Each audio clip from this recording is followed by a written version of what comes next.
नमस्कार, स्वागत है आपका हमारे खास कार्यक्रम बड़ी खबर में। दिन की 4 बड़ी खबर लेकर मैं हूं आपके साथ गौरव राजेंद्र। पहली खबर सीएम मनोहर लाल के दिल्ली दौरे को लेकर है, जहां सीएम ने एमसीडी चुनाव में कई जगहों पर जनसभा को संबोधित किया। तो वहीं दूसरी खबर रोहतक से है, जहां बीजेपी जिला अध्यक्ष, जिला प्रभारी, पंचायत चुनाव जिला प्रभारी की बैठक हुई। और तीसरी खबर एमबीबीएस छात्रों की हड़ताल को लेकर है, जहां छात्रों की रविवार को अधिकारियों के साथ बातचीत हुई, लेकिन दूसरे दौर की वार्ता भी असफल रही। आखिरी खबर गुरुग्राम से है, जहां भौंडसी की श्यामकुंज कॉलोनी में दबंगों की दबंगई देखने को मिली। इस दौरान सरेआम अज्ञात बदमाशों ने लोगों के काफी पुराने खाली पड़े प्लॉट पर बाउंड्री कर कब्जा कर लिया। तो 4 बड़ी खबरें, जिनकी तस्वीरें सिलसिलेवार तरीके से आपके सामने टेलीविजन स्क्रीन पर, जिसको लेकर हम इस बुलेटिन में आपको बताएंगे कि पहली खबर विंडो में देख सकते हैं, सीएम ने संभाली प्रचार की कमान, उसको लेकर बात करेंगे। और दूसरी खबर में हम बात करेंगे बीजेपी की बैठक हुई उसको लेकर। और तीसरी खबर एमबीबीएस छात्रों को आईएमए का समर्थन मिलता हुआ यहां नजर आ रहा है, जो कि प्रदेश भर में एमबीबीएस छात्रों की हड़ताल जारी है, इसको लेकर बात करेंगे। और चौथी बड़ी खबर में बात करेंगे साइबर सिटी में दबंगों का आतंक किस कदर बरपा है, उसको लेकर।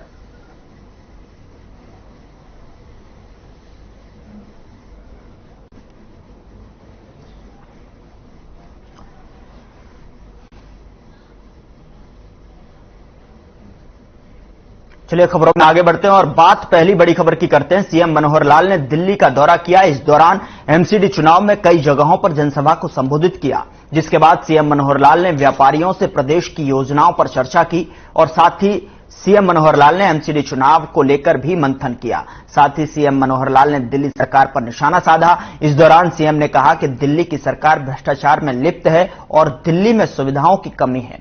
इसके अलावा सीएम ने कहा कि दिल्ली में लगातार प्रदूषण बढ़ रहा है और दिल्ली सरकार प्रदूषण रोकने में नाकाम साबित हो रही है। वहीं सीएम मनोहर लाल ने कहा कि दिल्ली में लोग पानी की किल्लत से जूझ रहे हैं, जबकि दिल्ली को भरपूर पानी हरियाणा दे रहा है। वहां सीएम मनोहर लाल ने कहा कि जिला परिषद चुनाव में बीजेपी की जीत हुई है और जनता को लाभ मिल रहा है और मिलता रहेगा।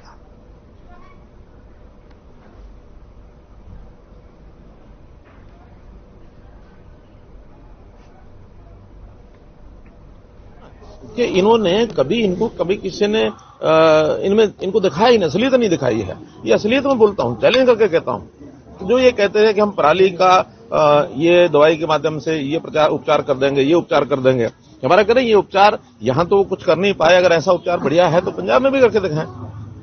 पंजाब सरकार तो इनके पास है, आखिर वो उपचार वहां क्यों नहीं करते हैं? वहां आज भी सैटेलाइट के माध्यम से पूरा लाल रंग से इनका जो नक्शा बना रहता है। पानी की बात, अगर पानी दिल्ली को ये दिलवाना चाहते हैं, वो ही नहीं चाहते हैं कि पानी दिल्ली को दिया जाए, दिल्ली के लोगों को परेशान करने के लिए, वरना पंजाब से हमको ये पानी क्यों नहीं ला सकते एसवाइल के लिए? वो एक न्यायप्रिय बात तो करें कि पानी पंजाब को भी चाहिए, पानी हरियाणा को भी चाहिए। हर समय वहां जाके कहते हैं कि एसवाइल के ऊपर अधिकार जो है पंजाब का है, यहां करके कहते हैं हमारी पानी की कमी हो गई है। अब ये तो पिस गए हैं दोनों तरफ। और अब तो नगर निगम का सरकार हमारी बनेगी, केंद्र सरकार है, यहां गड़बड़ करेंगे तो हम इनको और पीसेंगे। बिल्कुल संभालेगी। और हमारा एक ये मैंडेट है कि हम जनता की सेवा करते हैं, और कोई भी जनता की सेवा करने वाला व्यक्ति इतना प्रचार नहीं करता जितना ये करता है। कभी भी कोई बेटा अपनी माँ की जब सेवा करता है तो वो कभी ढंढोरे नहीं पीटता कि मैंने ये कर दिया, मैंने ये कर दिया। काम करते जाओ, सेवा करते जाओ, उसमें क्या है। और हम करेंगे। स्कूल की बार बार वो बात करते हैं, दिल्ली में स्कूल बेहतर बार बार करते हैं, हरियाणा से अगर हम कंपेयर करें, आपने आंकड़ा भी रखा था, किस तरीके से देखते हैं स्कूलों की बात करें? एकदम धोखा है। जैसे अभी आया 1300 करोड़ रुपए का, ये स्कूलों के क्लासरूम्स और स्मार्ट क्लासरूम्स उनको बनाने में और घपला करके हैं। यहाँ कोई हिसाब किताब लेने वाला नहीं है। जब हिसाब किताब लिए जाएंगे तब ध्यान में आएगा कहाँ क्या गड़बड़ किया। और स्कूल क्या 1047 स्कूल चलाते हैं, अब हरियाणा में 14,000 स्कूल चलाते हैं। हमारा उनका मुकाबला उस नाते से यही कहीं नहीं है। इससे ज्यादा तो एमसीडी चलाती है, 1600 स्कूल एमसीडी चलाती है। इसलिए कुछ स्कूलों को पुताई करके अच्छे कमरे दिखा करके ये प्रचार का साथ, हमारे रिजल्ट्स दिल्ली से अच्छे आते हैं हरियाणा के।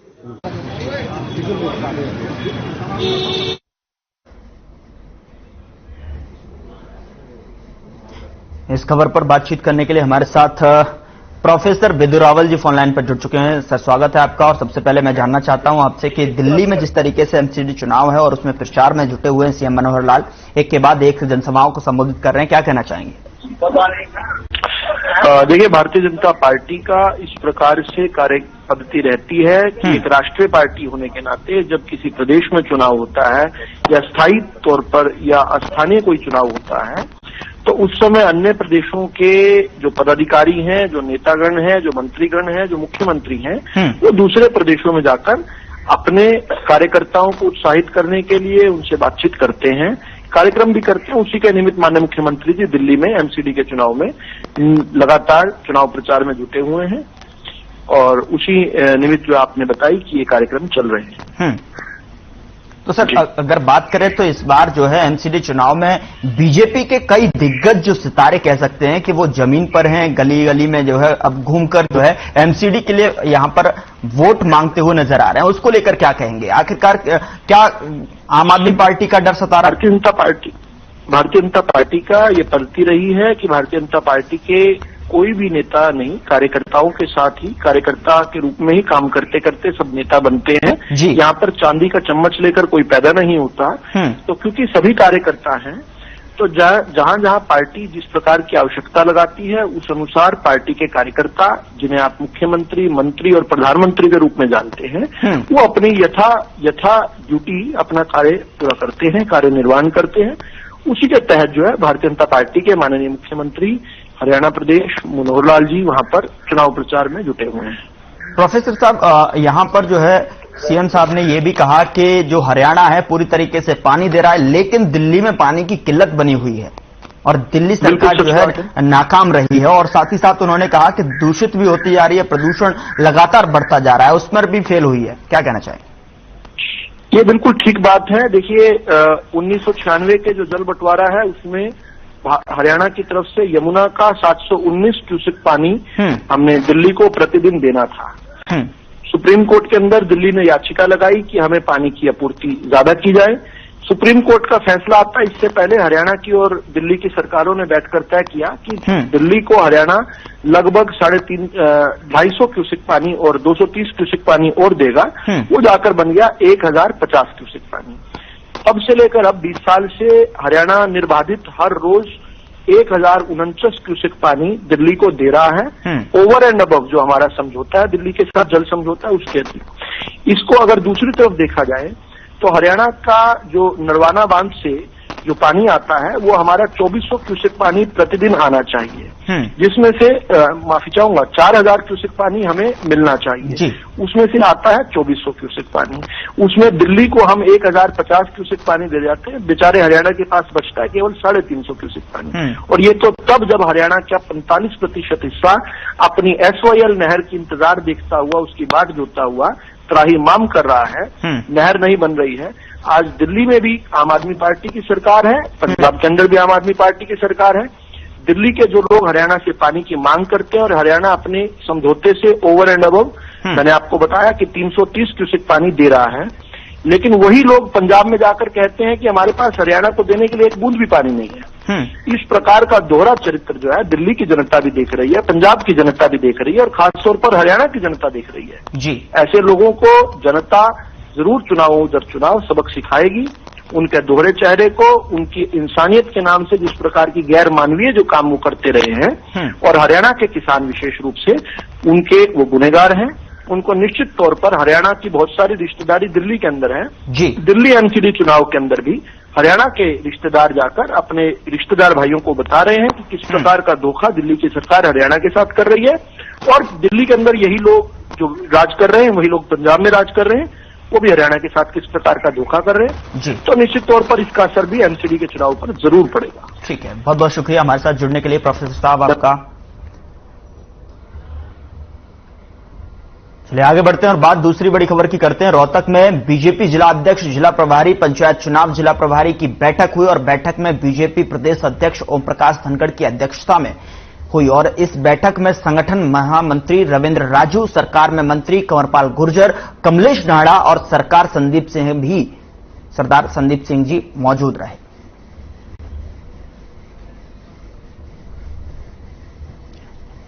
तो बीजेपी के कार्यकर्ताओं की ये बैठक हुई, तस्वीर आपके सामने टेलीविजन स्क्रीन पर आप देख सकते हैं। यहां पर प्रदेश अध्यक्ष की अध्यक्षता में ये बैठक हुई। यहां पर बीजेपी प्रदेशाध्यक्ष ने कार्यों का जायजा लिया।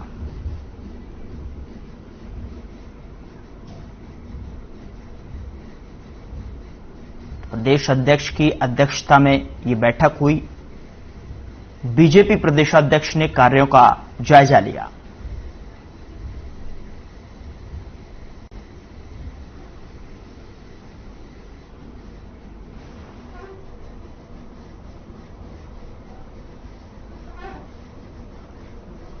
तीसरी बड़ी खबर का रुख करते हैं। प्रदेश में एमबीबीएस छात्रों का मामला लगातार गर्माते जा रहा है। बताया जा रहा है कि दूसरी दौर की जो वार्ता भी असफल हो रही है। बता दें कि रविवार को अधिकारियों के साथ बातचीत हुई थी। पिछले 28 दिनों में बॉन्ड पॉलिसी के खिलाफ विरोध कर रहे, जिसको लेकर आईएमए सदस्यों ने सभी निजी हॉस्पिटल की ओपीडी बंद कर दी है। डॉक्टर्स ने कहा है कि इस दौरान इमरजेंसी सेवाएं जारी रहेंगी। उन्होंने कहा है कि मरीजों और स्वास्थ्य विभाग को सूचित कर आपातकालीन सेवाओं को भी बंद किया जाएगा। आईएमएफ प्रेसिडेंट ने कहा कि अगर सरकार एमबीबीएस स्टूडेंट्स की मांगों पर जल्द से जल्द फैसला नहीं लेंगे तो बड़े स्तर पर आंदोलन किया जाएगा।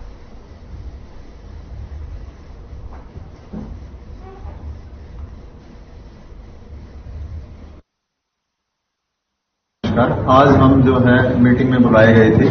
2 बजे हमारी मीटिंग होनी थी, तो हम यहाँ पहुंच गए। तो हमारे 4-5 घंटे मीटिंग चली सरकार के साथ, जिसमें कि हमने 2 दिन पहले अपना डिमांड लेटर सरकार को भेज दिया था। उसमें हमारी मुख्य मांगे थी 6, जिसमें कि ये था कि हमें जो है कंपलसरी जो है सर्विस दी जाए, कि हम गवर्नमेंट में काम करना चाहते हैं तो हमें इसके बारे में गारंटी दी जाए कि सरकार हमें नौकरी देगी, और वो नौकरी जो है हमें 3 महीने के समय के अंदर चाहिए। तभी अगर सरकार 3 महीने के अंदर अगर जॉब नहीं दे पाती है तो हम जो बॉन्ड अमाउंट है वो देने के लिए बाध्य नहीं होंगे। इसका मुद्दा जो है सभी को वैसे पता है कि सरकार की जो एक अमानवीय बॉन्ड पॉलिसी हमारे बच्चों मेडिकल कॉलेज के पढ़ रहे छात्रों पर लागू की गई है, उसके विरोध में पूरी आईएमए, नेशनल आईएमए के साथ साथ हरियाणा आईएमए भी उन छात्रों के सपोर्ट में बॉन्ड पॉलिसी को खत्म करने के समर्थन में हम लोग हड़ताल कर रहे हैं। मेन एजेंडा ये है कि गवर्नमेंट ने जो 40 लाख का बॉन्ड भरवाया है स्टूडेंट से, कि कोई भी जब हरियाणा में किसी भी मेडिकल कॉलेज में एडमिशन लेगा तो उसे 40 लाख का बॉन्ड भरना पड़ेगा, और वो बैंक के साथ उसका बॉन्ड है। यदि वो वहां से एमबीबीएस की डिग्री ही वो तब देंगे जब इंसान या तो 7 साल की सर्विस करेगा या उसे 40 लाख रुपए बैंक को देने पड़ेंगे। अब स्टूडेंट्स ने ये कहा कि या तो हमें 3 महीने के अंदर अंदर नौकरी दे दो तो हम आपके 40 लाख उस नौकरी में से दे देंगे।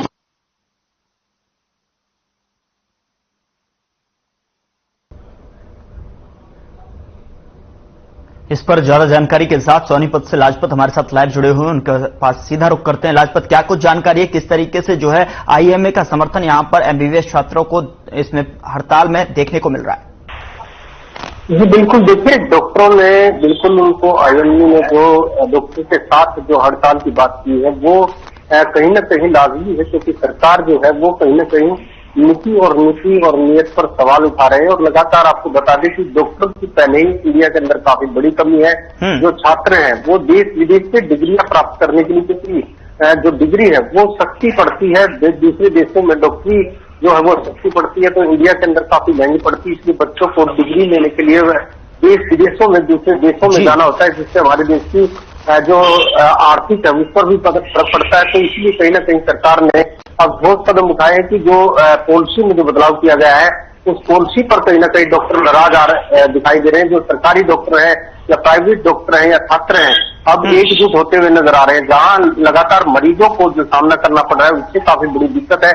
हमारी सिर्फ यही जरूर अपील है कि जो मरीज है उनका ध्यान जरूर दिया जाए, क्योंकि टकराव की जो स्थिति है वो सरकार के साथ है, न कि मरीज के साथ है। सबसे बड़ी बात अगर डॉक्टर को देखा जाए तो कोरोना साल का जो बिल था वो काफी बड़ा एक दुख की बिल थे, जो कि डॉक्टरों ने काफी बड़ा इसमें सहयोग किया था, देश के हालात को बिगड़ने नहीं दिया था। तो कहीं ना कहीं सरकार को एक बेंच पर बैठकर समाधान करना चाहिए, बेंच पर बातचीत करनी चाहिए क्योंकि सीतासानी में काफी बड़ी नुकसान की बात सामने आती है। जब सीतासानी लेकिन लाजपत जो है बीते दिनों हमने देखा था यहाँ पर जो है एक छात्रों का जो डेलीगेशन है वो जो है चंडीगढ़ गया हुआ था और जो है मैं बात करूं सीएम मनोहर लाल के एपीएस से भी जो है और तमाम आईपीएस अधिकारी भी वहां पर मौजूद थे, उनसे डेलीगेशन जो है वार्तालाप के लिए गया था, लेकिन दूसरी वार्ता भी यहाँ पर असफल साबित होती हुई नजर आ रही है। किस तरीके से समाधान निकलता हुआ दिखाई देगा?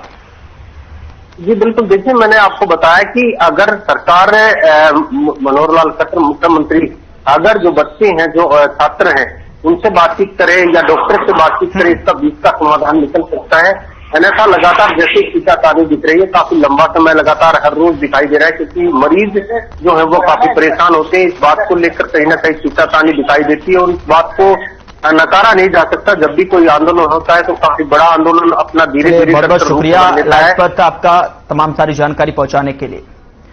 चौथी बड़ी खबर का रुख करते हैं। गुरुग्राम में भौंडसी की श्याम कुंज कॉलोनी में दबंगों की दबंगई देखने को मिल रही है, जहां पर सरेआम अज्ञात बदमाश लोगों के काफी पुराने खाली पड़े प्लॉटों पर रेडीमेड बाउंड्री बनाकर कब्जा कर रहे हैं। बता दें कि लोगों ने बाउंड्री वॉल लगाई है, उनके बारे में अभी तक यह जानकारी किसी को नहीं है कि ये लोग कौन हैं और आखिर इस तरह के दबंगई दिखाते हुए 15 से 20 साल पहले खरीदे गए प्लॉटों पर कब्जा क्यों कर रहे हैं। वहीं यहां पर रहने वाले स्थानीय निवासियों की माने तो कुछ लोगों के पास हाईकोर्ट के कुछ सम्मन भी आए हैं, जिनकी 6 दिसंबर डेट लगी हुई है, लेकिन कब्जाकर्ता बाउंड्री वॉल करके अपना कब्जा जमा रहे हैं।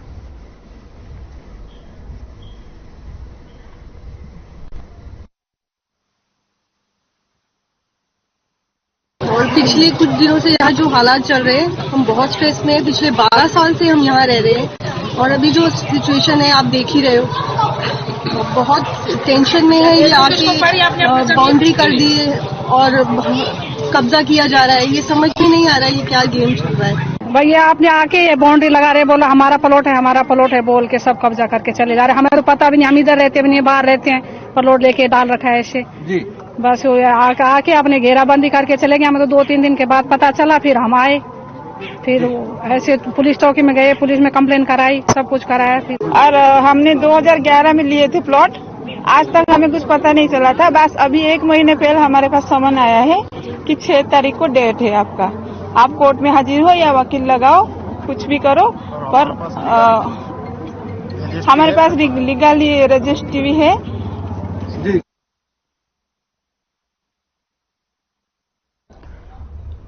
इस खबर पर ज्यादा जानकारी के साथ गुरुग्राम से ब्यूरो हेड सुशील सिंह हमारे साथ लाइव जुड़े हुए, उनके पास सीधा रुख करते हैं। सुशील, क्या कुछ जानकारी है? आखिरकार जो दबंग हैं वो श्यामकुंज कॉलोनी में खाली प्लॉटों के ऊपर जो है रेडीमेड बाउंड्री वॉल लगा रहे हैं।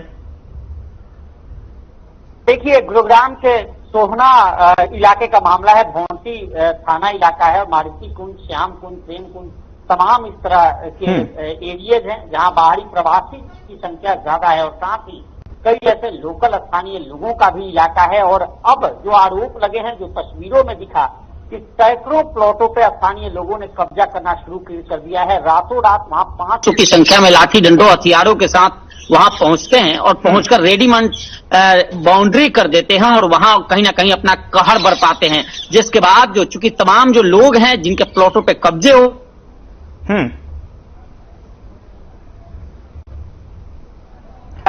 रहे हैं, तो निश्चित तौर पर उन लोगों ने पुलिस का भी रुख किया था, पुलिस के पास पहुंचे जी, लेकिन पुलिस ने लिखित शिकायत लेने के बाद भी कोई ठोस कार्रवाई अभी तक पुलिस ने नहीं की है। और लोगों का मानना है कि वो लोग हैं जो लोकल हैं, आसपास के लोग हैं और कहीं ना कहीं लिटिगेशन में मामले को डालकर कानूनी दाव पेच का सहारा लेकर और कब्जे शुरू कर दिए हैं, जबकि कोर्ट से अभी तक कोई ऐसा नोटिस नहीं आया, न खाली करने का, न ही किसी तरह का।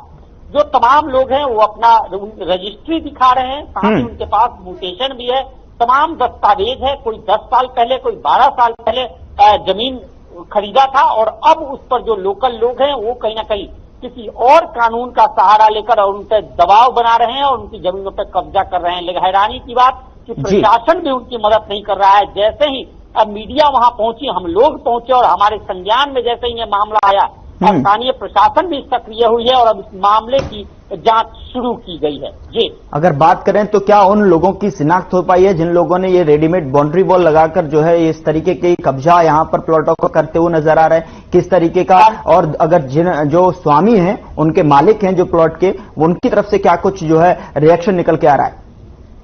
निश्चित तौर पर देखिए, अब स्थानीय लोग हैं, आसपास के हैं, और माना यह जा रहा है कि एक कोई शख्स की जहां जमीन इन्होंने ली थी उसमें भाई बहन का हिस्सा था और वे लोग उसी को आधार बनाकर हाईकोर्ट का उन्होंने रुख किया था और जो मामला चल रहा था अब उसे वो आधार मान रहे हैं कि ये उनकी डिग्री हुई है कोर्ट से और उसके बाद वहां वो पहुंचे हैं।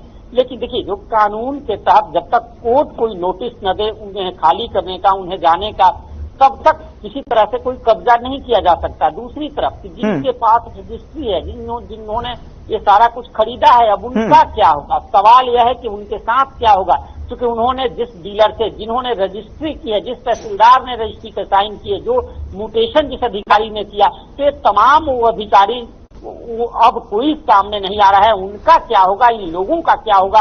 और ये सैकड़ों की संख्या में लोग हैं जो परेशान हैं। हालांकि थक-हार कर अब डिस्ट्रिक्ट एडमिनिस्ट्रेशन के पास ये लोग हैं और पुलिस में लिखित शिकायत है।